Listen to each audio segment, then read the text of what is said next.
وينجي الله الذين اتقوا بمفازتهم لا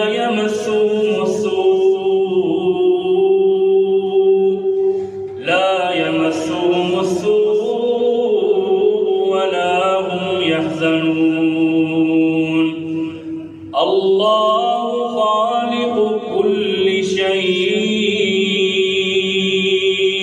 وهو على كل شيء وكيل. له مقاليد السماوات والأرض والذين كفروا بآيات الله أولئك هم الخاسرون. قل أفغير الله تأمروني أعبد أيها الجاهلون. ولقد أوحي إليك وإلى الذين من قبلك لئن أشركت ليحبطن عملك ولتكونن من الخاسرين.